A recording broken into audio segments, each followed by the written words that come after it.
오늘은 창세기 34장 1절부터 공부하겠습니다. 레아가 야곱에게 낳은 딸 디나가 그 땅 여자를 보러 나갔더니 히위 족속 중 하모르의 아들 그 땅 주장 세겜이 그를 보고 끌어들여 강간하여 욕되게 하고 그 마음이 깊이 야곱의 딸 디나에게 연연하며 그 소녀를 사랑하여 그의 마음을 말로 위로하고. 이 사람이 한평생 살면서 편안하게 살면 좋겠는데 인생살이가 그렇게 편안하지가 않습니다. 기구한 일들이 많이 다가옵니다. 야곱의 한평생도 사실 거칠고 험한 삶을 살아갑니다. 겨우 외아저씨를 피하고 분노해서 죽이려고 하는 형과 화목을 하고, 그래서 모처럼 고향 삼촌을 찾아왔는데 또 이 웬 말입니까? 이 가정에 큰 불운이 다가온 것입니다. 여러분, 하나님께서 택하시고 기름을 부으신 야곱이지만은 반드시 하나님이 택하시고 기름 부었다고 해서 환난과 시험이 안 다가온다는 법은 없습니다. 하나님이 택하시고 기름을 부어도 우리가 할 일은 우리가 아주 조심을 해야 됩니다. 우리가 조심하지 아니하면 여러 가지 시험과 환난에 떨어질 수가 있습니다. 여러분, 아무리 하나님이 택하시고 기름 부으신 사람이라도 내가 밥 안 먹겠다, 내가 택하시고 기름 부음 받았는데 내가 밥 먹을 거 뭐냐, 밥 안 먹어도 살지, 그러고 있으면은 사나요? 굶어 죽습니다. 그러므로 사람이 할 수 있는 일은 하나님이 사람이 하기를 원합니다. 하나님이 하실 일은 사람이 하지 못할 일을 하나님이 해주시는 것입니다. 그 구분을 꼭 해야 됩니다. 예수 믿는다고 해서 자동차 핸들 잡고 까지 끝나는 예수 믿고 하나님이 내 편에 있으니까 마음대로 달려라, 그 까지 끝나고 악셀에다를 누르고 뛰고 난 다음 그러다가 사람을 치어 죽이기도 하고 혹은 한강 철교를 받아서 강물에 풍덩 빠지기도 하면서 하나님 이럴 수가 있습니까? 이럴 수가 있습니까? 그건 말이 안 됩니다. 말이 안 돼. 왜 자기가 핸들을 잡고 자기가 운전하면 자기가 조심해야지. 작년인가 미국 조지아주에서 큰 불행이 다가왔습니다. 미국의 플로리다의 윈터 헤이븐에 있는 제일 침례교회 중학교 학생들이 조지아주에 캠프를 갔습니다. 그래서 그 캠프 간 학생들을 차에 싣고 높은 산에 올라가 가지고서 그 다음 밑으로 이렇게 내려가는 길입니다. 그 버스 운전사가 그 어린아이들을 태웠으면 상당히 조심해야 될 것인데 그 내려가는 길이 굉장히 험합니다. 굉장히 험한데 그 험한 길로 내려가지 않고 평탄한 길로 가면은 좀 더 돌아서 시간이 걸립니다. 그러나 이 험한 길로 내려가면은 시간이 단축되고 길을 지려가려 있습니다. 그런데 이 버스 운전사가 그 어린애들을 많이 태웠었으면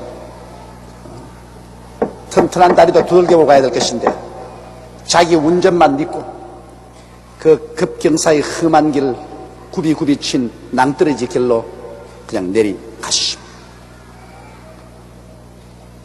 그런데 차가 막 달려나가는데 브레이크를 밟아보니까 브레이크가 터졌습니다. 애들은 차에 가득 싣고 차가 브레이크가 파열이 된데 그 내리막길 벼랑 사이를 고발한 길을 막 고개를 하고 가다가 결코 벼랑에 봉두박질하고 떨어졌습니다. 그래서 그 꽃다운 애들을 데리고 100척 가까운 벼랑에 떨어져서 차가 내리뒹굴었으니 뭐 어쨌습니까? 그 결과로 어린아이 하나는 죽고 하나는 목이 부러져서 전신마비가 되고 다른 애들은 모두 다리가 부러지고 폐가 구멍이 뚫리고 수족이 떨어져 나가고 처참한 결과를 했습니다. 그래서 그 부모님들이 교회에 모여가지고서 통곡을 하고 울고 뭐 그것이 미국 전국의 센세이션을 일으켰습니다. 그런데 그때 질문한 질문이 있습니다. 왜 하나님이 살아계시면 그 버스가 벼랑에 뒹구는 것을 막아주지 못하는가? 하나님이 살아계시면 왜 그를 지켜주지 못하는가? 그 굉장한 퀘션을 붙였습니다. 여러분, 자식을 잃은 부모들이야 그 질문을 안 할 수가 있겠습니까? 그러나 한 가지 꼭 알 것은 하나님이 하실 일은 하나님이 반드시 하십니다. 나 사람의 할 일을 하나님이 대신해 주지는 않습니다. 그 버스 핸들을 잡은 운전기사는 운전기사인 만큼 자기가 할 일을 해야 돼요. 적어도 그 많은 학생을 데리고 간다면 브레이크가 파열이 되느냐는지 검사도 해봐야 될 것입니다. 그리고 평탄한 길을 찾아서 운전을 하고 가야 될 것입니다. 사람이 자기 할 일을 안 하고 난 다음에 큰 파탄 이런 것을 하나님께 책임질 수는 없습니다. 그러나 그 많은 애들을 싣고 그 높은 벼락에서 뒹굴었는데 그래도 한 사람의 생명밖에 죽지 않았다는 것은 기적 중에 기적이었습니다. 사람으로 할 수 없는 일에 대해서는 하나님이 그만큼 지켜주신 것입니다. 그러므로 이 일을 우리가 늘 기억해야 합니다. 마리아와 마르다가 죽어서 나흘 뒤에 썩은 냄새가 난 오라버지 무덤에 왔을 때 그 무덤의 돌을 옮겨 놓는 것은 마리아와 마르다가 할 수 있는 문제이기 때문에 예수님이 안 도와주시죠. 돌을 옮겨 놓아라. 돌을 옮겨 놓는 것은 사람이 할 수 있는 것이니 그건 하나님이 안 도와주시죠. 그 마리아와 마르다가 둘이가 달라들어서 그 돈을 있는 힘을 다해서 밀고 땡기고 해서 옮겨 놓았습니다. 무덤 문이 열리자 썩은 냄새가 무덤 문에서 확 났습니다. 죽은 나사로를 살리는 것은 절대로 인간으로 못해요. 그건 하나님이 해야 돼요. 그러니까 예수님께서 그 무덤 문 앞으로 나타나서 나사로야 나오라고 함쳤고 나사로가 수의를 입은 채로 살아서 걸어 나왔습니다. 사람이 할 수 있는 일은 하나님이 안 하십니다. 그러나 사람이 못하는 일은 하나님이 하십니다. 오늘 이 성경을 읽으면서도 왜 디나가 강간을 당하는 것을 하나님이 막아주지 못했냐? 야곱은 하나님의 택한 분이요 이스라엘의 조상이 아닌가? 그런데도 불구하고 야곱의 딸 디나가 나가서 강간을 당해도 왜 하나님이 지켜주지 아니하시는가? 똑같은 이론입니다, 여러분. 디나가 강간을 당할 위험이 있는 그 지구에 가지 말아야지. 가지 말아야지. 벌써 옛날 그 당시에는 법도 없고 질서도 없는 세상에 그래 이방 족속인 하나님도 없고 하나님도 두려워하지 않는 곳에 아리따운 여성이 들어갔다는 것은 벌써 날 강간하시오 하고 나간 것과 다름이 없습니다, 여러분. 이러기 때문에 몸조심을 디나가 안 하고 난 다음에 책임을 하나님께 돌릴 수가 없어요. 그런 사나운 곳이기 때문에 디나가 스스로 조심을 하고 나가지 말아야지. 레아가 야곱에서 낳은 딸 디나가 그 땅 여자를 보러 나갔더니 히위 족속 중 하모르의 아들 그 땅 추장 세겜이 그를 보고 끌어들여 강간하여 욕되게 했다고 말했습니다. 이것은 여러분 대단히 의미가 심장합니다. 성경의 야고보에서 본 가늠하는 여자들이여 세상을 사랑하는 것이 하나님과 원수됨을 알지 못하느뇨 그렇게 말했습니다. 오늘날 우리도 신앙의 강간을 당하고 욕을 당할 때가 많습니다. 이것은 레아는 바로 오늘날 예수 믿는 성도들을 레아가 낳은 디나는 오늘 성도들을 상징하고 하모르의 아들 추장 세겜은 마귀를 상징합니다. 오늘 예수 믿는 사람들이 하나님이 날 지켜주시겠지 하고서 그리고 마귀가 들썩거리는 곳에 가면 그건 영적으로 간음을 당합니다. 강간을 당해요. 예수 믿는다고 하면서 예수 하나님께서 같이 하시니 까딱없다고 도박꾼들한테 같이 들어가서 이제 구경만 하면 됐지만 나는 도박 안 해도 괜찮다. 밤을 새워가면서 어깨 너머로 구경한다고 들어앉아 있다가 그래 나중에 도박 안 하게 되나요? 끌려 들어가는 것입니다. 술 취한 자에 들어가서 나는 사이다만 마신다, 코카콜라만 마신다. 그 얼마 동안 사이다, 코카콜라만 마시고 있습니까? 나중에 한 잔, 두 잔 들이키게 되고 잡히게 되는 것입니다. 도적의 속으로 들어가 앉아 있으면서 자기 혼자 이렇게 될 수 있나요? 여러분, 사람들은 환경에 절대적인 지배를 받습니다. 사람들은 자기가 친한 친구들에게 영향력을 굉장히 받습니다. 이러므로 자녀들을 교육할 때 그 자녀들이 어떠한 친구들을 사귀는가 이거 굉장히 부모가 돌봐야 됩니다. 왜냐하면 나쁜 친구는 좋은 행실을 부패하게 만듭니다. 우리 애는 그렇지 않다, 우리 자식은 안 그렇다, 천만에요. 나쁜 친구를 섞이면 별 도리 없이 그 나쁜 친구와 함께 나빠집니다. 어른들도 한 가지요. 어른들도 나쁜 친구들하고 섞이면 그만 마귀가 와서 영적 강간을 하는 것입니다. 별 도리 없이 세상에 잡혀버리고 마는 것입니다. 사람은 환경과 친구의 지배를 절대로 피할 수가 없습니다. 이러기 때문에 예수 믿는 사람 말세에 모이기를 힘쓰라는 것은 말세에 하도 세상이 흉악하고 죄악이 관영한지라 예수 믿는 사람이 신앙을 견지하고 신앙의 불이 활활 타기 위해서는 자꾸 하나님을 찬미하고 그리스도를 믿고 하나님 말씀을 사랑하는 사람들이 같이 모여가지고 그래서 서로 찬송 부르고 기도하고 말씀 나누고 전도하는 일을 같이 하면 이것이 서로 도움이 되어가지고서 우리 신앙이 견지되는 것입니다. 이러므로 교회도 모이기를 피하지 말고 구역회 모이기도 피하지 말고 가족들이 모여서 예배드리는 것도 피하지 말고 이렇게 자꾸 모여야 좋은 영향력을 서로 주고받으면서 우리가 그리스도의 신앙 가운데 굳세게 지킴을 받을 수가 있는 것입니다. 그러지 아니하고 나는 내 혼자 믿음으로 굳게 섰으니 어떤 일을 해도 상관없다, 나는 어디 가도 절대로 마귀에게 잡히지 않는다, 이런 큰 소리는 절대로 못합니다. 사람은 자기 스스로를 신뢰할 수가 없습니다. 우리 하나님과 그 말씀만 신뢰하지 사람은 자기 자신을 믿을 수가 없습니다.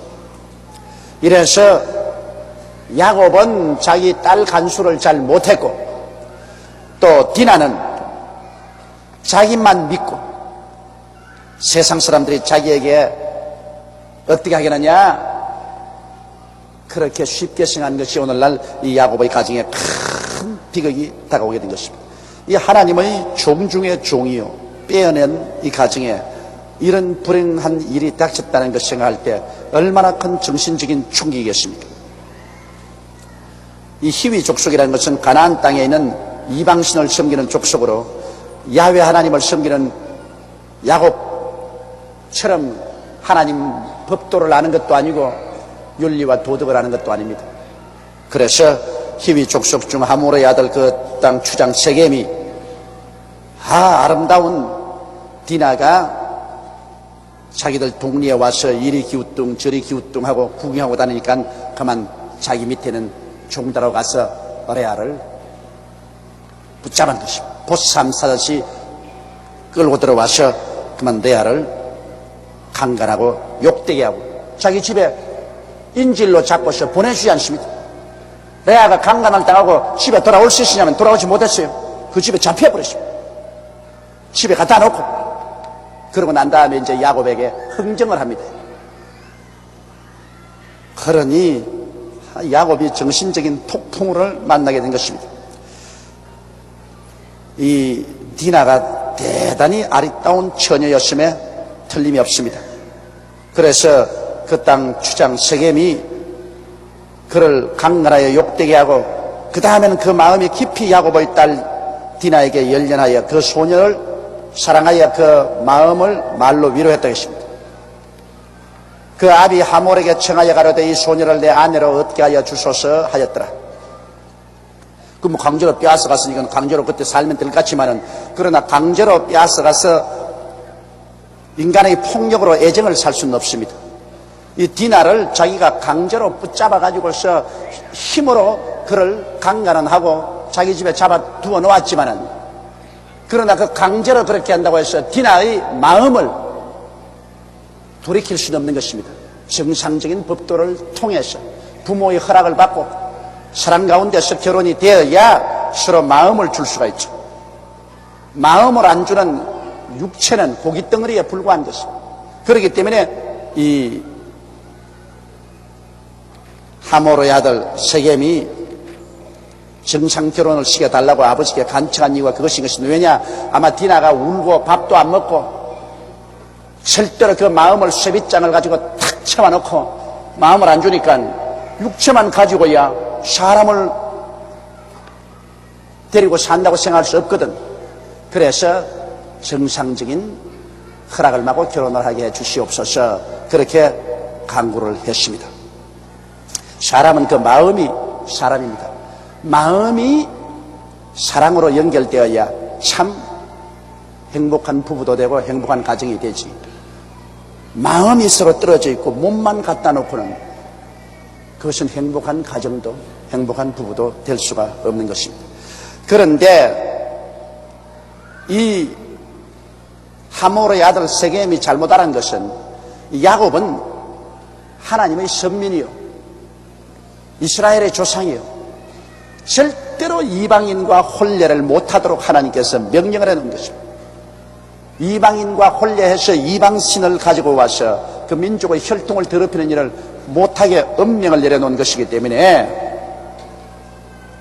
이 야곱이 어떤 일이 있어도 그 딸을 디나를 이 가나안의 이방인에게 시집 보낼 수가 없습니다. 야곱이 그 딸 디나를 그가 더럽혔다 함을 들었으나 자기 아들들이 들에서 목축함으로 그들이 돌아오기까지 잠잠하였고, 12아들이 있지만 아들들이 다 들에 나가서 짐승을 먹입니다. 그런데 한 번씩 이 풀이 많이 있는 곳에 짐승을 끌고 가면 그곳에 천막을 치고 일주일이고 한 달이고 머물면서 짐승을 먹입니다. 집에 들어왔다가 나갔다 할 수 없는 것은, 여러분 이 중동에 가보면 알지만 좀처럼 풀이 많은 처소를 얻기 힘듭니다. 그러므로 풀을 찾아서 몇십 리 몇백 리로 짐승을 끌고 갑니다. 그렇기 때문에 하루 짐승을 불떠리고 저녁에 돌아오고 하지를 못해요. 그래서 아들들이 짐승떼를 데리고 목축을 하러 나갔는데 딸이 이런 봉변을 당했으니까 야곱이 입을 다물고 있습니다. 이제 야곱 나이도 많고 자기 혼 젖지할 도리가 없습니다. 아들들이 돌아올 때까지 기다릴 수밖에 없습니다. 그런데 딸을 돌려주면 좋겠는데 참 고약하지요. 이 세겜이 딸을 자기 집에 볼모로 잡아놓고 그리고 지금 흥정을 하는 것입니다. 이 마귀에게 끌려 들어가 놓으면 마귀는 결사적으로 우리의 영혼을 볼모로 잡고 안 내놓으려고 합니다. 그렇기 때문에 우리가 스스로 조심해서 마귀 세계에 발을 들여놓지 말아야죠. 일단 마귀의 세계에 발을 들여놓아서 발목이 잡히면 그 다음에는 뽑아내기가 그렇게 힘이 드는 것입니다. 세겜의 아비 하몰은 야곱에게 말하러 왔으며 야곱의 아들들은 들에서 이를 듣고 돌아와서 사람이 근심하고 심히 노하였으니 이는 세겜이 야곱의 딸을 강간하여 이스라엘에게 부끄러운 일 곧 행치 못할 일을 행하였습니다.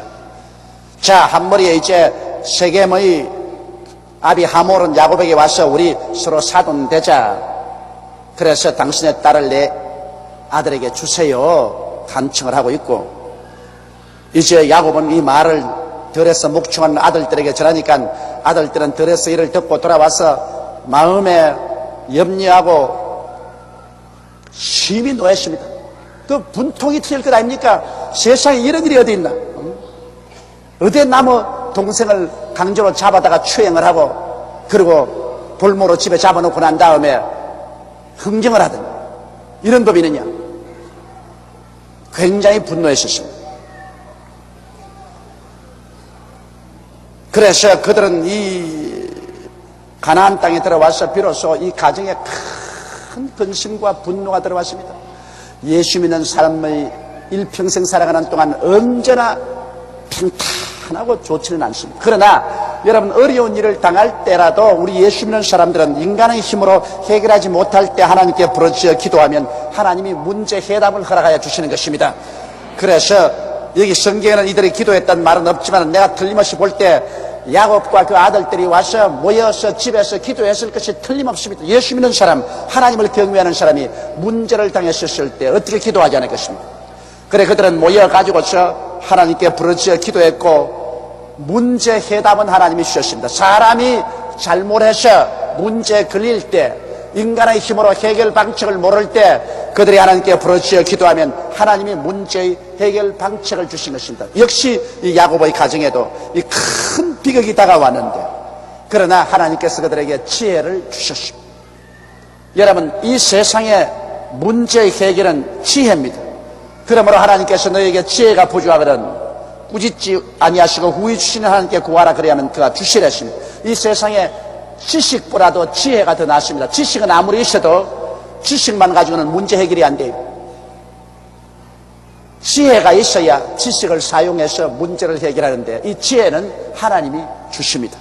우리 예수 믿는 사람에게는 이 하나님의 말씀도 하나님의 지혜예요. 우리가 기도할 때 성령이 오셔서 우리 마음속에 지혜를 주십니다. 이러므로 하나님이 담대하게 나를 믿는 백성은 머리가 되고 꼴이 되지 않고 위에 있고 아래 내려가지 않고 남에게 구워줄지라도 꾸지 않을 것이라고 말한 것은 왜냐? 하나님이 주의 백성들에게는 하나님이 지혜를 주시겠기 때문인 것입니다. 여러분, 이 세상에서 하나님께로부터 지혜를 받으면 지혜 없는 자와 지혜 있는 자가 서로 경쟁을 하면 지혜 있는 자가 월등하게 이겨버리는 것입니다. 지식은 학교에서 배울 수가 있어요. 수학교, 국민학교, 중학교, 고등학교, 대학원, 연구실에서 지식은 넣을 수 있습니다. 그러나 지식을 사용해서 문제를 해결하고 우리의 삶을 행복하게 하는 것은 지혜입니다. 지혜는 학교에서 못 얻습니다.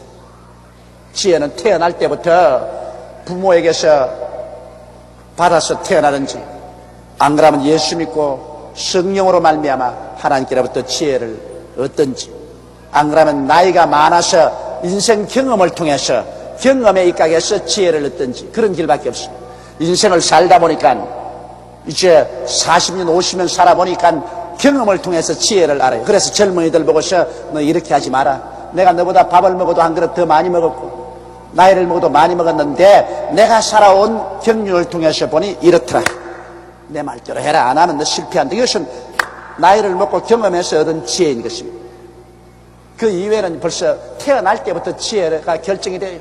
자식들 낳아보면요, 똑같은 자식인데 아주 지혜가 있어 눈이 반짝반짝반짝하고 무슨 말을 다 착착착착 알아듣고서 하는 자식이나 하면 멍청하니 해가지고서 부모가 한 마리 말해도 동이라 하면 서로 가고 서로 하면 동으로 가고 청개구리 같은 신앙을 행동을 하는 자식도 있어요. 가슴을 칩니다. 왜 다 같은 부모 속에서 나왔는데 얘는 이렇게 지혜롭고 얘는 왜 이 멍청이가 나왔노? 그래도 어찌할 도리가 없어. 태어날 때부터 벌써 지혜 있는 자와 지혜 없는 자가 분별이 돼요.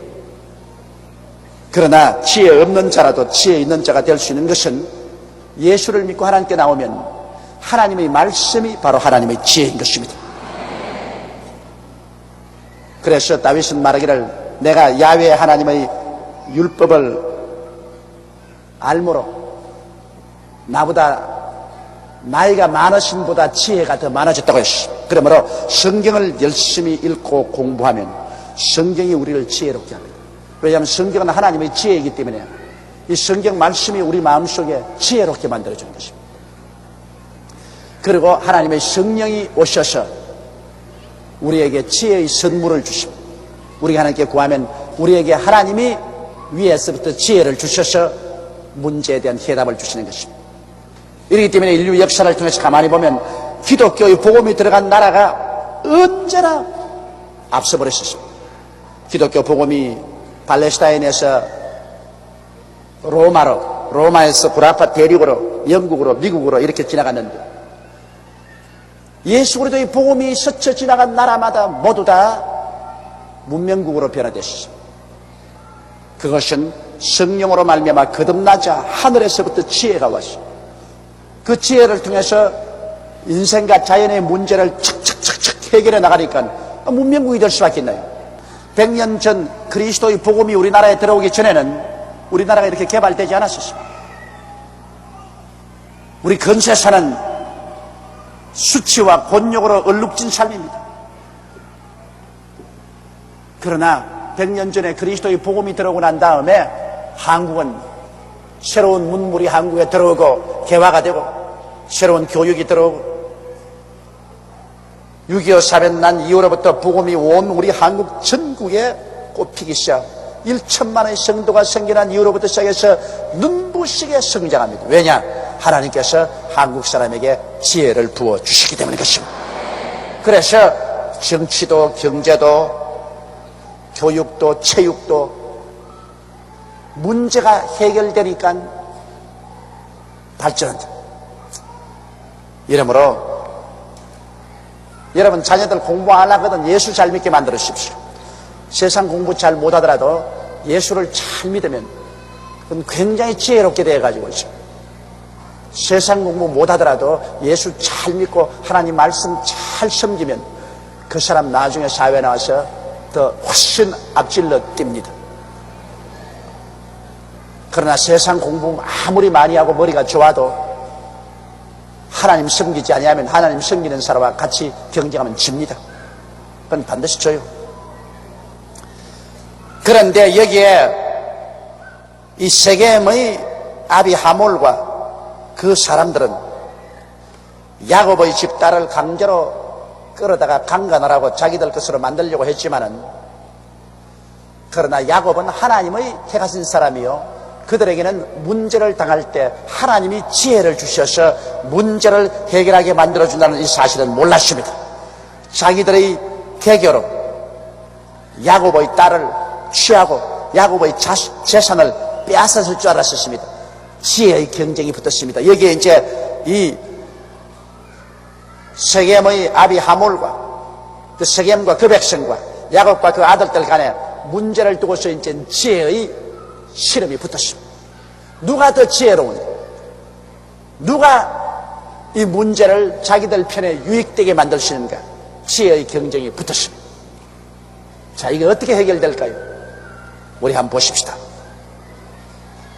하몰이 그들에게 이르되 내 아들 세겜이 마음으로 너희 딸을 연연하여 하니 원컨대 그를 세겜에게 주어 아내를 삼게 하라. 너희가 우리와 통혼하여 너희 딸을 우리에게 주며 우리 딸을 너희가 취하고 너희가 우리와 함께 그 아들의 땅이 너희 앞에 있으니 여기 머물러 매매하며 여기서 기업을 얻으라 하고 세겜도 디나의 아비와 남형들에게 이르되 나로 너희에게 은혜를 입게 하라. 너희가 내게 청구하는 것은 내가 수응하리니 이 소년만 내게 주어 아내가 되게 하라. 아무리 큰 빅물과 예물을 청구할지라도 너희가 내게 말한 대로 수응하리라. 자, 꿰입니다. 이것이 이제 바로 세겜과 그 아버지 하몰이 머릿속에 짜낸 지혜입니다. 너 딸만 우리에게 주면 그 다음 우리와 함께 살자. 이게 땅이 넓지 않으냐? 뭘 너희들 목축한다고 풀을 따라서 산을 넘고 들을 건너 방황하는 생활을 할 필요가 있느냐? 목축업이는 방황하는 생활입니다. 풀을 따라 물을 따라 정치 없이 헤매는 나그네 생활을 하는 것이 목축업인데 여기에 이 하몰과 세겜과 그 백성들은 농업을 하고 있는 사람입니다. 땅이 넓고 기름지고 좋으니 그러지 말고 여기에 정착해서 우리와 같이 하고 우리와 같이 매매하자. 물건도 팔고 사고 장사도 같이 하고 그래서 너와 우리와 한 백성이 되자. 그렇게 꿰입니다. 그리고 또 세겜도 그 아비와 남자 형제들에게 말하기를 자 결혼 지참금으로 무엇을 구하든지 우리 지참금 내놓겠다. 그리고 선물도 내가 한껏 하겠다. 그러니까 동생을 내 아내로 달라.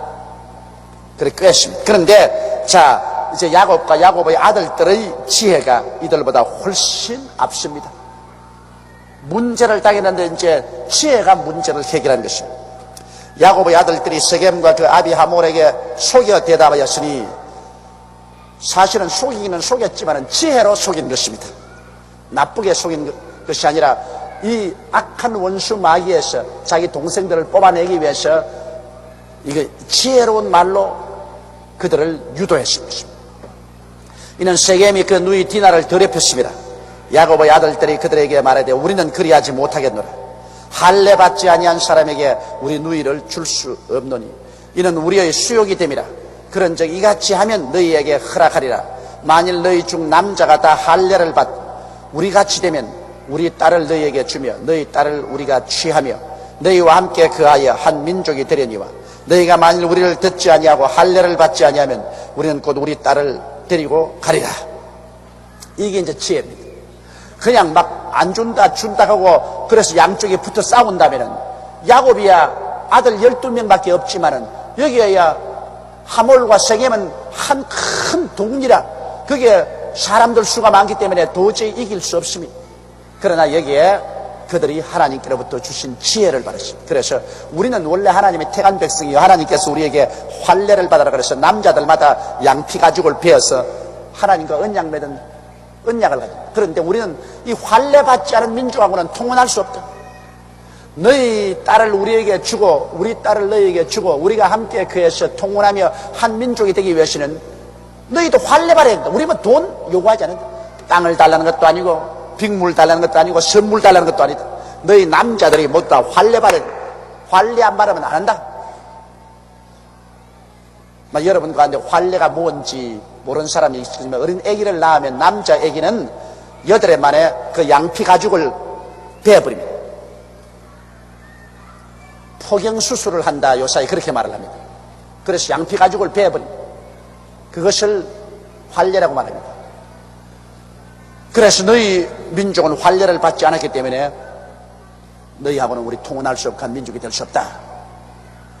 그 왜 그런 꾀를 내냐면 여러분 할례를 베풀어 놓으면 사흘째가 되면은 그 뱀 자죽이 전부 흘러가지고서 아파서 걸음도 못 걸어요.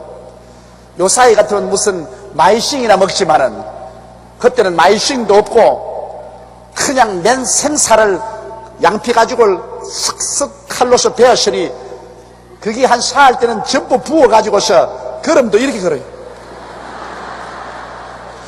바로 걸을 수가 없어. 그렇게 되니 남자들이 힘을 쓸 수가 없어. 아무리 지가 숫자가 많아도 어떻게 힘을 써요. 그럴 때 동생을 빼앗아오고 안 된 말로 남자들을 다 죽여버릴 수도 있다. 그렇게 야곱의 아들들이 지혜를 내는 것입니다. 근데 그 야곱의 아들들이 할례 받으면 우리 딸을 주겠다 그러니까 그거 별로 어려운 일이 아니거든. 그래서 이 하몰과 세겜은 무릎을 탁 쳤습니다. 이렇게 쉬운 건 누가 못하겠노? 이게 간단하지 않나? 할례 받으면 되는 건데 그 할례 받으면 그거 일주일이면 나을 것인데 그 다음에는 우리가 이제 다 그 집 딸도 우리가 취하고 우리 딸도 주고 그들이 짐승 때가 많으니까 우리하고 장사해서 우리 그것도 다 빼앗고 우리 건 안 되겠나? 그래서 좋다고 했었습니다. 그러나 여기 보십시오. 하나님의 지혜와 마귀의 지혜는 결국 서로 붙으면 하나님의 지혜가 이깁니다. 이 마귀의 지혜를 가지고서 꿰려고 했는데 그보다 한 수 더 높은 지혜를 가지고서 야곱의 아들들이 이 하몰과 세겜과 그 백성을 꿰었습니다.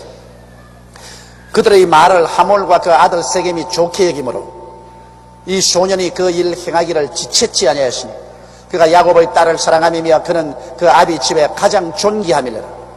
하몰과 그 아들 세겜이 성문에 이르러 그 고을 사람에게 말하여 가로되 이 사람들은 우리와 친목하고 이 땅은 넓어 그들을 용납할 만하니 그들로 여기서 거주하며 매매하게 하고 우리가 그들을 딸을 아내로 취하고 우리 딸들도 그들에게 주자. 그러나 우리 중에 모든 남자가 그들의 할례 바람같이 할례를 받아야 그 사람들이 우리와 함께 거하여 한 민족 되기를 허락할 것이라.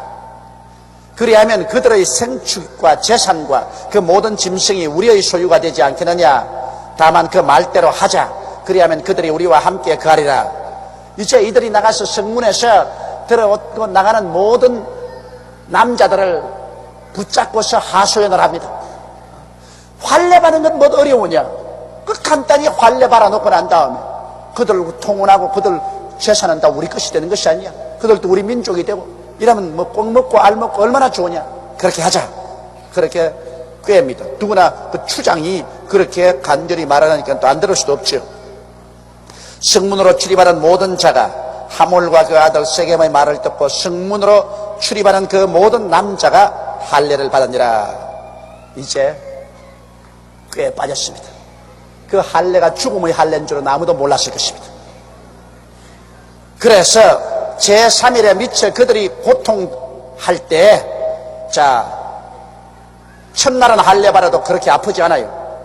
이튿날 3일 날에는 그것이 이제 열이 나고 균이 들어가기 때문에 퉁퉁 부어 올라서 아파서 거동을 잘 못합니다. 제3일에 미처 그들이 고통할 때 야곱의 두 아들 디나의 오라비 시몬과 레위가 각기 칼을 가지고 가서 부지 중에 성을 엄습하여 그 모든 남자를 죽이고. 그런데 여러분 이게 보십시오. 피는 물보다 진하다고 12형제인데 그래도 동생을 구하러 가는 것은 자기 친오빠 둘이만 갔지 이복 오빠들은 안 갑니다. 시에는 같이 짜놓고 난 다음에 이복 오빠들은 어이 가서 뭐 칼 들고 싸우다가 우리 찔리면 어떻게 하노? 안 갔지만 친오빠 둘이는 칼을 들고 들어갔습니다. 여기서 보면 좋을 때는 여러분 이웃이 사촌이지만은 어려울 때는 친형제밖에 없다는 것을 여기 볼 수 있는 것입니다. 오늘 사람들은 이야기를 아이고 부모 형제가 무슨 소용이 있나? 우리 이웃 사촌이라고 내 친구 내 형제 이제 친구들 형제보다 좋다. 그렇게 해도 아주 위급한 일이 다가오면 친구들은 다 온갖 변명을 하고 물러갑니다. 그러나 친형제는 별 도리 없이 피를 나누었기 때문에 함께 고통을 짊어질 수밖에 없습니다. 이러므로 여기에서 보면 다 같은 야곱의 12아들이지만 그러나 서로 아버지는 같아도 배가 다르니까 배가 같은 오라버니 두 사람만 동생을 구하러 나가지 배가 다른 사람들은 직접 구하러 안 나갔습니다. 그래서 디나의 오라비 시몬과 레위가 각각 칼을 가지고 가서 부지 중에 성을 엄습하여 그 모든 남자를 죽이고 칼로 하몰과 그 아들 세겜을 죽이고 디나를 세겜의 집에서 데려오고 그랬습니다. 그러니 그만 이 하몰과 세겜과 그곳 성에 있는 사람들이 야곱의 아들들의 지혜에 빠져가지고 할례를 받고 난 다음에 거동을 할 수 없을 때 그들 싸울 수가 없어요. 몸이 아파서. 그 단지 두 사람이 칼을 들고 가서 그 성에 있는 모든 남자들을 다 죽였어요. 전멸했어요. 죄의 값은 사망이요. 여러분 보십시오. 이 강제로 나무 집 딸을 끌고 와서 강간을 한 죄를 지었는데 그것도 보통 사람 집 딸이 같으면 괜찮을 것인데 어디 감히 응감성심으로 하나님의 태가 쓴 종 야곱의 딸을 범죄를 합니까?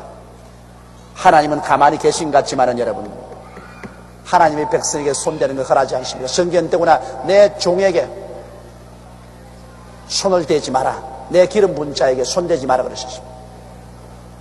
그런데 야곱의 가정의 딸에 강압적으로 손을 대고 난 다음 하나님의 심판을 받지 않을 수 없습니다. 이것은 바로 하나님의 심판입니다.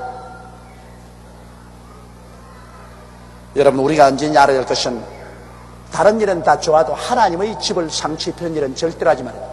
그 당시에는 괜찮은 것 같지만 훗날에 반드시 심판을 당합니다. 그리스도의 몸된 교회에 상처를 입히는 일은 절대로 하지 말아야 합니다. 하나님의 성전은 거룩하니 성전을 더럽힌 자는 하나님의 저를 멸하시려. 하나님의 교회, 예수 그리스도의 몸된 교회에 절대로 상처 입히는 일을 하지 말아야 합니다.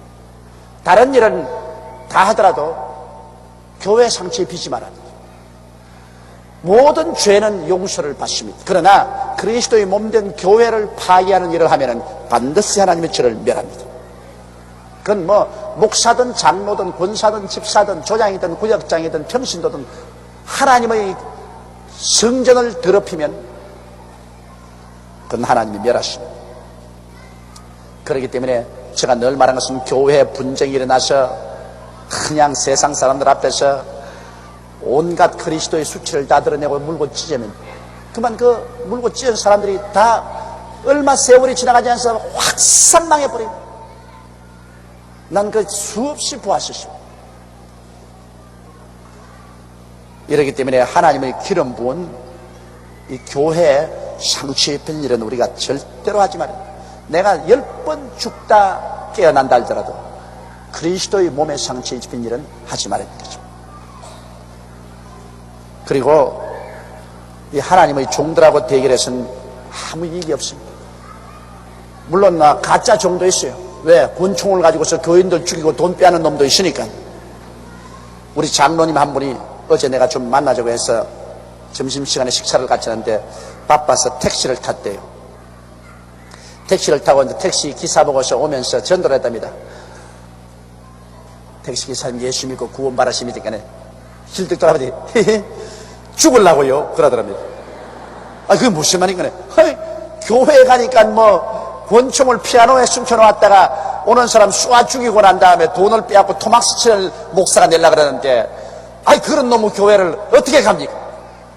그래 장로님이 하신 말씀이 얼굴이 확 들어서 말이 안 나오더랍니다. 그래서 자기네 말이 우리 여의도 순복음교회 조영기 목사는 사람 안 죽입니다 그랬답니다.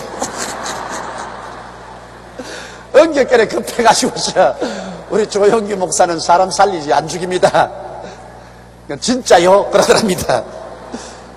요사이 참 너무 이 가짜 목사가 많아서 창피해서 정말 얼굴을 들 수 없어요. 왜냐하면 너무 엉터리 신학교가 많이 생겨가지고서 주의 좀 남발을 합니다.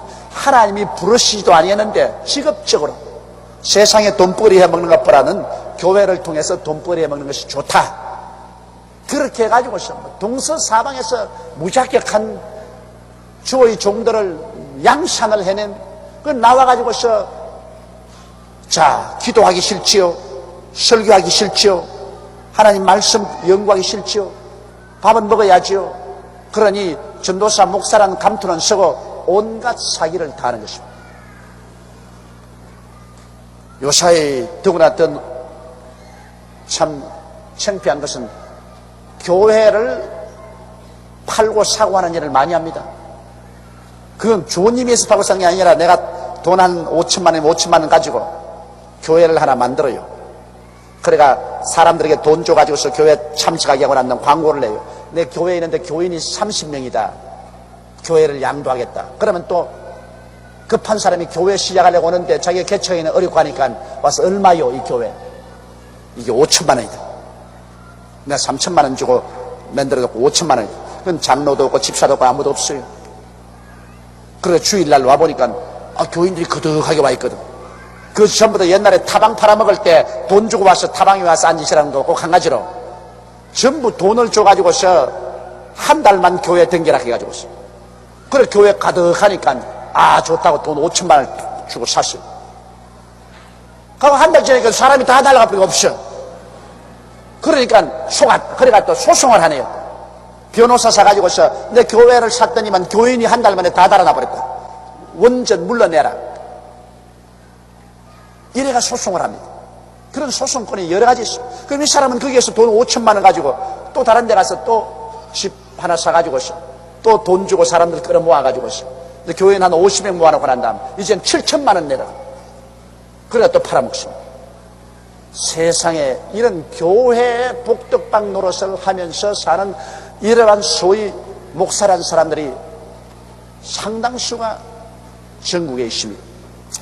이래서 정말 창피해서 말을 다 할 수 없어요. 막 그런 목사들은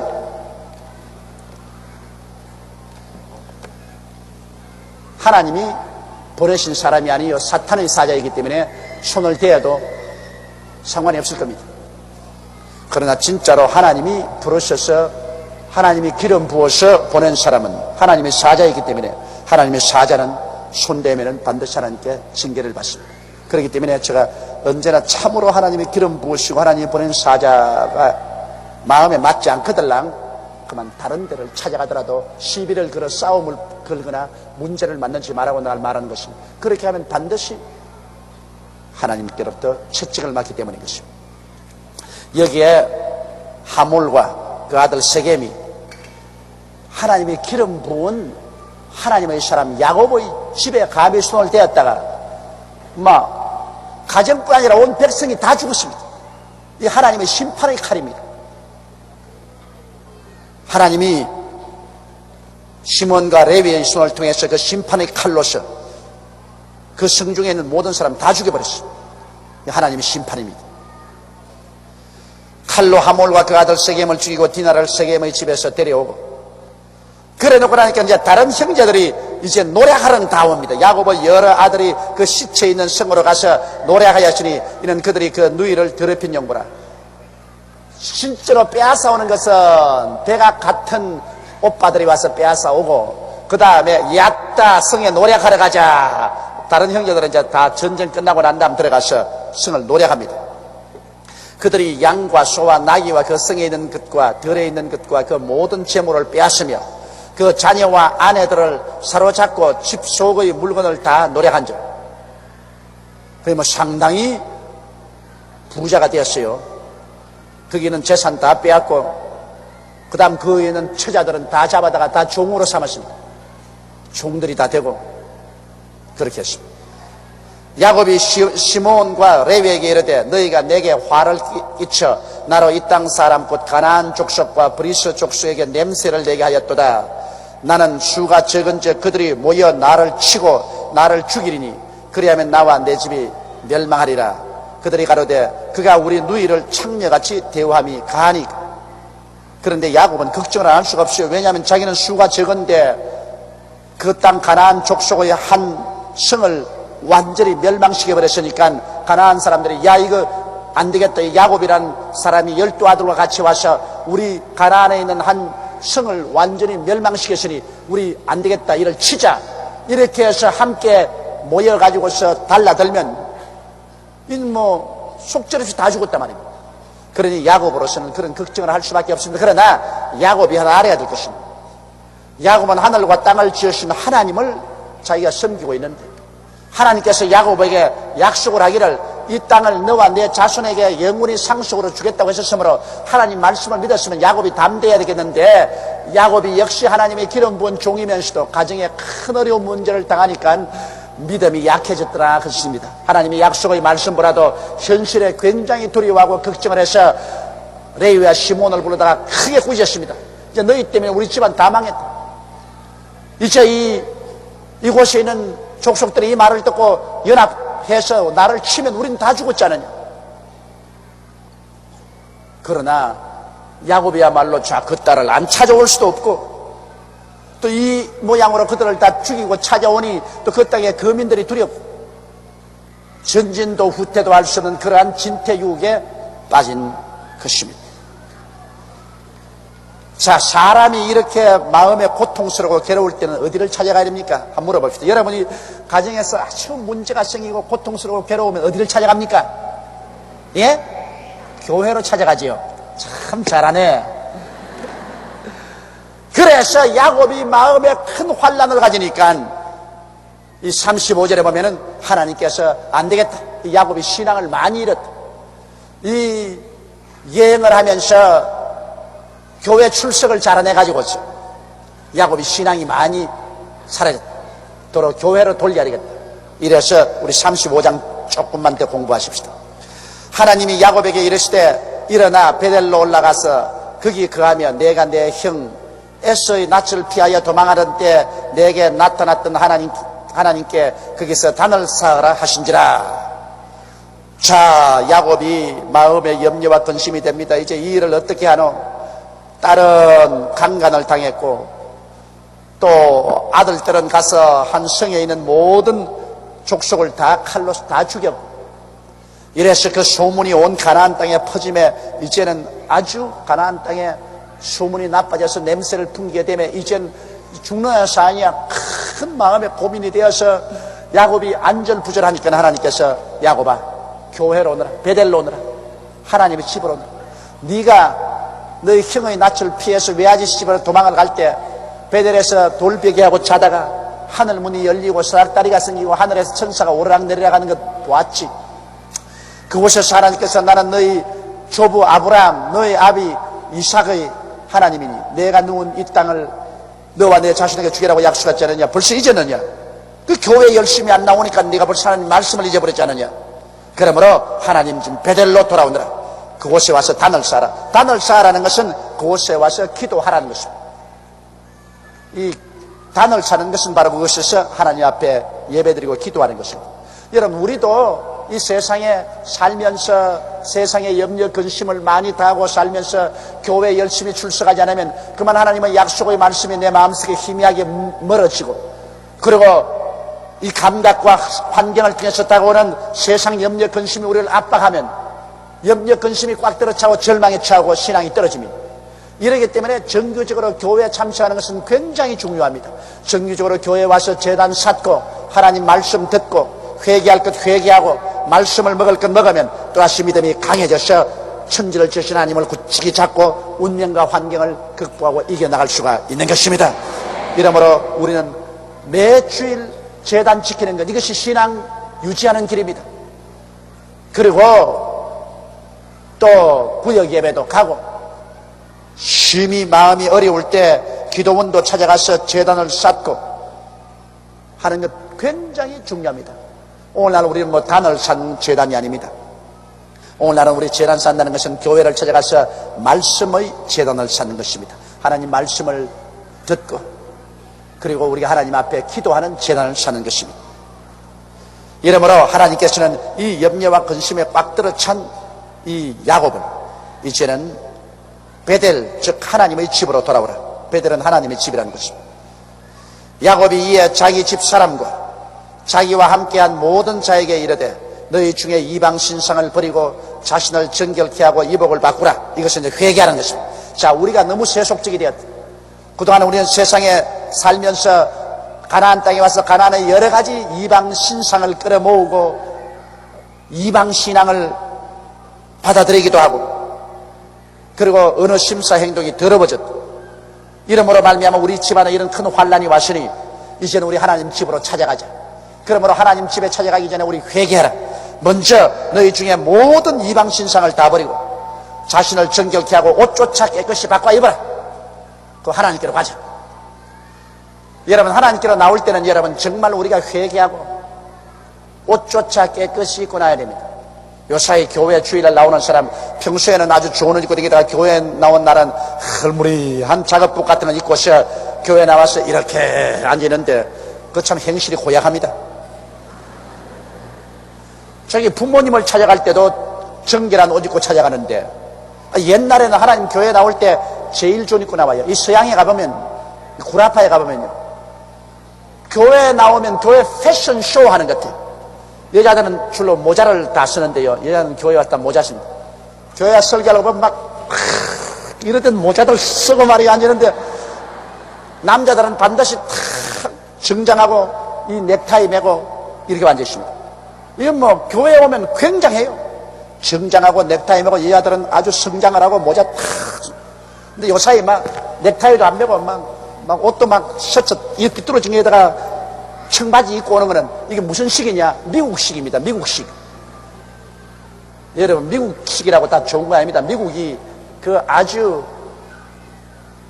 여러 가지 면에서 행실이 없는 민족이 되고 말았었습니다. 나는 내가 확실히 말하고 싶은 것은 우리가 미국의 은혜를 많이 받았지만은 미국이 회개하고 정말 경건하게 하나님을 섬기는 세계로 들어오지 아니하고 하나님을 만으로 여기면 옛 로마가 망하듯이 미국은 망합니다. 나는 지금 미국 가서 설교할 때도 그렇게 말합니다.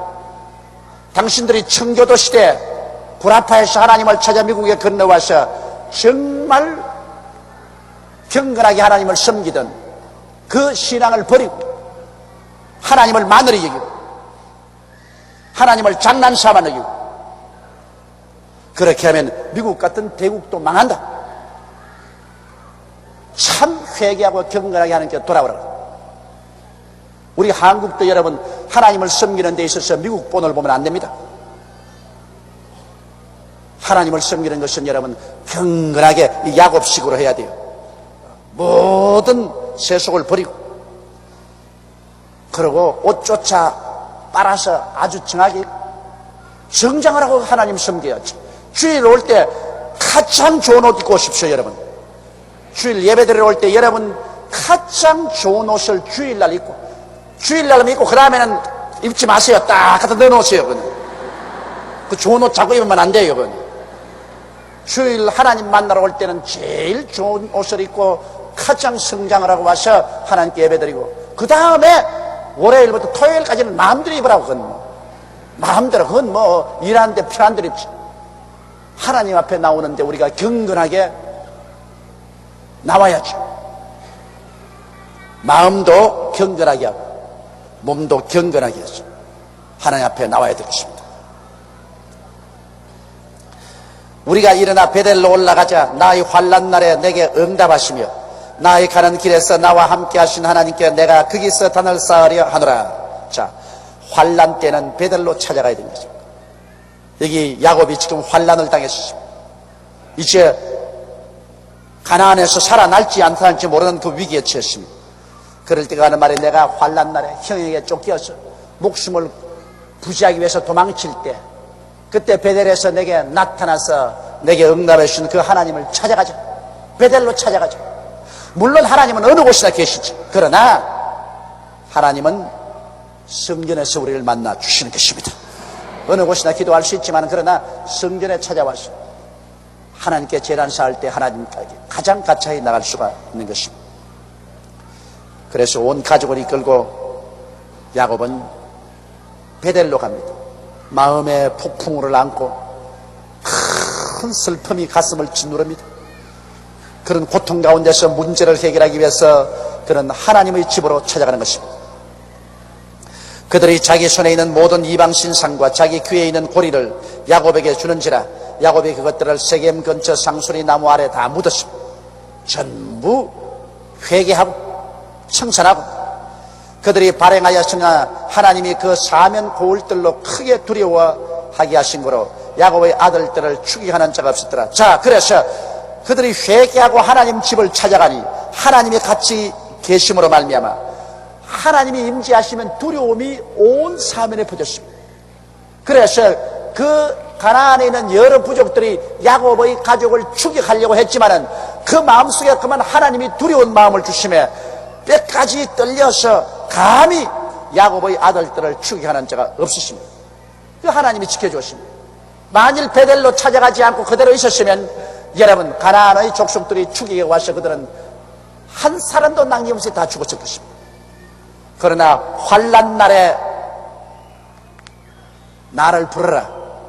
그래야면 내가 너와 함께하여 너를 영화롭게 하리라고 말씀하신 것처럼 큰 환난 당했을 때 만사를 제껴놓고 회개하고 잡아가고 베델로 찾아가니 하나님이 같이 하심으로 그들을 죽이려고 하는 가나안 족속들이 감히 따라붙이지 못하게 한 것입니다. 여러분, 우리도 이 세상에 살면서 우리가 환난을 당하여 심히 괴로울 때는 만사를 제껴놓고 통이하고 잡아가고 베델로 찾아가시기를 주의 이름으로 축원합니다. 우리 교회로 찾아오시든지 기도문으로 찾아가시든지 하나님의 집에 찾아가서 그곳에서 우리 인생이 새로워지는 하나님을 새로 만나야 돼. 우리가 문제를 당할 때마다 하나님을 새롭게 만나야 돼. 그래서 하나님을 만나게 되면 신앙을 새롭게 얻게 되고 그 힘으로 운명과 환경을 극복할 수 있는 것입니다. 여기에 야곱은 과거에 맞는 하나님으로 그는 문제를 해결할 수 없었습니다. 문제가 다가올 때 현재의 하나님을 만나야 되겠습니다. 현재의 하나님, 옛날 하나님이 아니라 지금 하나님, 지금 살아계신 하나님을 만나야만 했습니다. 야곱과 그와 함께한 모든 사람이 가나안 땅 루스 곧 베델에 이르고 그가 거기서 단을 쌓고 그곳을 엘 베델이라 불렀으니 이는 그 형의 낯을 피할 때 하나님이 그에게 거기서 나타나셨습니다. 리브가의 유모 드보라가 죽음에 그를 베델 아래 상수리 나무 밑에 장사하고 그 나무 이름을 알론 바굿이라 불렀더라. 즉 혹함의 상수리 나무라고 했었습니다. 그런데 야곱이 20년 만에 고향 땅에 들어오니까 그를 친정으로 피란 보내면서 너 형의 노가 풀리면 내가 다시 너를 불러오겠다고 하던 그 어머니는 영영 20년 동안 형의 노가 풀리지 아니하며 그날을 기다리다가 그 둘째 아들 야곱을 보지 못하고 세상을 떴습니다. 그래서 야곱이 20년 만에 가족을 데리고 고향 땅으로 돌아오니까 그 어머니 리브가를 섬기던 유모, 그 유모가 이 소식을 전하러 야곱에게 찾아온 것입니다. 그래서 그 유모가 이 소식을 전해서 어머니의 유언도 말해주고 그 어머니가 얼마나 그 야곱을 보고 싶어 했다는 것도 말해주고 그러고 난 다음에 야곱과 같이 살았습니다. 그래서 베델로 올 때 같이 따라왔다가 나이가 많아서 그 베델에서 그 어머니의 유모가 세상을 떴었습니다. 그래서 야곱은 이 베델에서 크게 온 가족이 회개하고 기도하고 거기에서 하나님의 만남을 받고 새 힘을 얻었습니다. 그것은 이제 또 계속 나옵니다. 야곱이 밧담 아람에서 돌아오며 즉 외아저씨 집에서 돌아오며 하나님이 다시 야곱에게 나타나서 그에게 복을 주시고 그 하나님이 나타나서 복을 준 곳이 어디냐면 바로 베델입니다. 야곱에게 나타나서 그에게 복을 주시고 그에게 이르시되 내 이름이 야곱이다마는 내 이름을 다시는 야곱이라 부르지 않겠고 이스라엘이 내 이름이 되리라 하시고 그가 그 이름을 이스라엘이라 부르시고 그에게 이르시되 나는 전능한 하나님이냐 생육하며 번성하라 국민과 많은 국민이 내게서 나고 왕들이 내 허리에서 나오리라. 내가 아브라함과 이삭에게 준 땅을 내게 주고 내가 내 후손에게도 그 땅을 주리라 하시고 하나님이 그와 말씀하시는 곳에서 그를 떠나 올라가는지라. 야곱이 하나님의 자기와 말씀하시는 곳에 기둥꽃 돌기둥을 세우고 그 위에 전제물을 붓고 또 그 위에 기름을 붓고 하나님이 자기와 말씀하시는 곳의 이름을 베델이라 불렀더라. 보십시오. 환난을 당할 때 하나님의 집 베델에 와서 기도할 때 하나님이 와서 만나 주시고 또다시 약속을 새롭게 해주신 것입니다. 이것이 필요한 것입니다. 우리가 하나님의 약속을 새롭게 마음에 받아야 됩니다. 구원은 한번 받지만은 그러나 이 구원받은 은혜가 새로워지고 또 새로워져야 되는 것입니다. 이러므로 우리는 세상의 속에 살면서 매 주일마다 교회에 와서 다시 신앙이 새로워져야 되는 것입니다. 또 우리가 매해 정월 초춘에는 기도원에 들어가서 사흘씩 금식기도 하고 나오는데 1년에 한 번씩 또 마음이 새로워집니다. 야곱은 비로소 그가 환난을 당해서 회개하고 베델에 돌아와서 하나님께 엎드리니 하나님께서 그 이름을 다시 한번 새롭게 해주시면 너는 야곱이다마는 이제는 이스라엘이다. 그리고 나는 너를 생육하고 번성해서 너에게 많은 국민이 내게 나오고 많은 왕이 너에게서 나올 것이다. 그리고 이 땅은 아브라함과 이삭에게 준 것 같이 내가 너와 내 후손에게 주린다. 그러니까 절대로 이방 사람들이 너를 쳐서 멸하지 않을 테니까 두려워 말고 무서워 말라. 강하고 담대하라. 이미 그 들은 말씀입니다. 20년 전에 그가 베델에서 들은 말씀인데 그것을 잃어버리고 야곱이 겁이 나서 전전긍긍하니까 하나님 베델에서 다시 와서 만나주시고 다시 한번 축복하시고 다시 한번 하나님의 말씀을 확인시켜 주신 것입니다. 그리고 하나님이 그 보내서 올라가십니다. 그때 여러분 눈에 보이는 하나님은 누구냐? 예수님이신 것입니다. 예수님이 육신을 입고 나오기 전에도 언제나 하나님으로 현현에 나왔습니다. 아버지는 영이시고 예수님은 아버지의 모습을 나타낸 보이는 몸을 가지고 계신 분인데 예수님이 동정녀 마리아를 통해서 육을 타고 나오기 전에도 주님은 여호와의 사자 혹은 하나님으로서 나타나신 것입니다. 바로 여기 나타나신 분은 예수님이신 것입니다.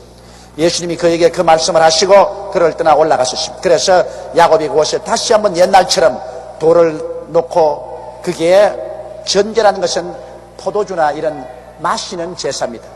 포도주 같은 이런 전제를 붓고 그 다음에는 그게 기름을 붓고 다시 한번 이곳은 베델이다. 이건 하나님의 집이다. 그렇게 그가 불렀던 것입니다. 그래서 야곱은 그곳에서 부흥이 일어났습니다. 큰 마음의 부흥을 가졌습니다. 말할 수 없는 정신적인 고뇌였습니다.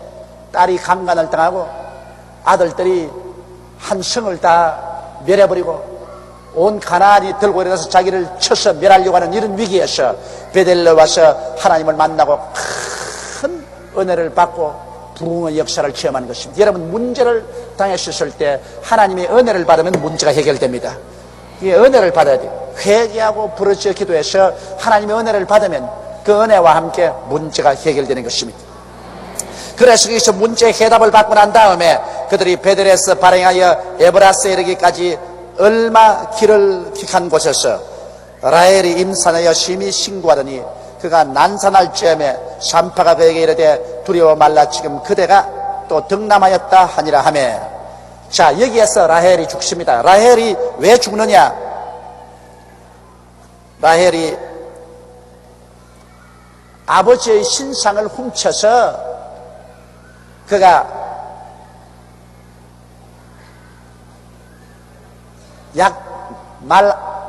약대 안장에 올라 앉아가지고 그 밑에 숨겨놓고 안 훔쳤다고 그랬습니다. 그때 야곱이 말하기를 그 외아저씨 보고 우리가 무엇을 잘못했기에 이렇게 죽이게 해서 우리를 찾느냐. 우리 가운데 그 누구든지 외아저씨 집 물건을 훔친 자가 있으면 그런 죽고 살아남지 못하라고 했습니다. 그때 하나님의 한 가정의 제사장인 야곱이 외아저씨 집 물건을 훔친 사람은 죽고 살아나지 못하리라고 말했는데 외아저씨가 자기 신상을 찾지 못하고 갔습니다. 그러나 라헬이 그것을 훔쳐서 숨겨놓고 있었거든. 그러므로 그 야곱의 예언한 말이 라헬에게 이루어질 수밖에 없습니다. 그래서 라헬은 둘째 아들을 낳다가 난산에서 죽었습니다. 첫째 아들이 요셉이고 둘째 아들이 베냐민인데 베냐민을 낳다가 길에서 그 난산에서 죽었습니다. 불쌍하죠. 아직 나이도 젊은데 야곱이 그렇게 사랑한 라헬이었는데 그만 죽었어요. 사랑을 너무 받을 것도 아니야. 조금 미움도 받아야 오래 살고 너무 사랑을 받으면 빨리 죽는가 봐. 그렇다고 해서 여러분 대단히 사랑받는 사람 나도 죽을라 그렇게 생각하지 말고요. 그런 것 같다 그 말입니다. 이 라헬은 야곱에게 굉장한 사랑을 받았는데 그만 그가 어떻게 불행하게 야곱이 선언할 때 그것이 딱 자기에게 맞아떨어졌습니다. 그래서 그가 난산할 즈음에 산파가 그에게 이르되 두려워 말라 지금 그대가 또 득남하였느냐 하며 그가 죽기에 임하여 그 혼이 떠날려 할 때 아들의 이름을 베놈이라 불렀으니 슬픔의 아들입니다. 너무너무 고통을 당하고 죽으면서 그 아들의 이름을 베놈이라고 지었는데 그 아비가 그 이름을 베냐민이라 불렀더라. 오른손의 아들로 이름을 바꿨습니다. 베노미가 아니라 베냐민이라고 아버지가 이름을 바꾸어 불렀었습니다. 라헬이 죽음에 에브랏 곧 베들레헴 길에 장사되었고 야곱이 라헬의 묘에 비를 세웠더니 지금까지 라헬의 묘비라 일컫더라. 이스라엘이 다시 발행하여 에델 망대를 지나 장막을 쳤더라. 이스라엘이 그 땅에 유할 때 루벤이 가서 그 서모 비라와 통관하며 이스라엘이 이를 들었더라. 참 콩가루 집안이에요. 콩가루 집안. 딸은 강간을 당하지 사랑한 아내는 루벤을 놓다가 난산에서 죽었지. 사랑하는 아내를 파묻어 놓고 이제 고향 산촌으로 돌아오는데 그만 또 루벤은 레아가 낳은 맏아들입니다. 이 레아가 낳은 맏아들이 빌라는 누구의 몸종이냐면 라헬의 몸종입니다. 그 라헬 자기 작은 어머니죠. 작은 어머니가 세상을 떠니까 그 라헬의 몸종 아버지의 첩인데 아버지의 첩에게 가서 통관했습니다. 이런 일이 있을 수가 있습니까? 주의 종의 가정에 아무리 그래도 아버지의 첩인데 그래 아버지의 첩을 맏아들이 가가지고서 그를 통관했으니 이 콩가루 집안도 보통 콩가루 집안이 아니에요. 그러므로 여러분 우리 신앙의 조상인 아브라함도 가정적으로 볼 때 본받을 것도 하나도 없고 이삭도 본받을 것도 없고 야곱도 본받을 것 하나도 없어요. 아브라함의 하나님, 이삭의 하나님, 야곱의 하나님이 된 것은 하나님이 자비로워서 택해 줬기 때문에 그렇게 되었지 사람으로서 자랑할 것 아무것도 없습니다. 또 이런 것을 볼 때 우리에게 위로도 되는 것은 우리도 참 못났지만은 그래도 하나님이 우리 같은 사람도 버리지 않고 태가에서 구원해 주시는 것이 확실하다는 것을 알 수 있는 것입니다. 왜냐하면 아브라함이나 이삭이나 야곱이 우리보다 월등하게 위대한 인물 같으면 아유 그런 인물과 우리가 어떻게 비교할 수 있느냐, 우리 같은 사람 소망이 없다고 했지만은 실제 인물로 딱 치면 딱 깨놓고 말하지 우리가 낫지 못할 거가 있어요. 우리는 그래도 마누라는 안 팔아먹었으니까. 그러나 아브라함은 뭐 급하면 마누라도 시집 보내가지고 그 덕분으로 먹고 살기도 하고, 또 이삭도 아버지 닮아가지고 자기 아내를 누이 동생이라고 또 칭하기도 했고, 야곱은 뭐 엉망이고, 야곱은 엉망입니다. 자기도 아내를 4사람 거느렸는데 가정에 큰 비극이 다가왔죠. 딸이 강간당했죠. 맏아들이 자기의 첩하고 통간했죠. 이런 여러 가지 슬픔이 있었습니다. 그럼에도 불구하고 야곱은 하나님을 믿고, 하나님은 그 여러 가지 시험과 환난 중에도 야곱을 버리지 않고 붙들어서 결국에는 이스라엘 12지팡의 조상이 되게 만들어 주신 것입니다. 많은 시련을 야곱이 겪었습니다만 그 시련 가운데 하나님께, 베델의 하나님께 은혜를 받고 그 하나님을 붙잡고 굳세게 살아가셨습니다. 아버지는 이렇게 신앙이 좋았는데 아들, 딸은 신앙이 별로 좋지 않았었어요. 그러니 자식은 겉을 낳지 속을 낳느냐, 정말 자식들에게 신앙 넣어주는 것 굉장히 힘이 듭니다. 믿음의 조상 야곱도 자기는 신앙을 유지했으나 아들들, 딸들에게는 신앙을 굳세게 넣어주지 못한 이런 슬픔도 체험했던 것입니다.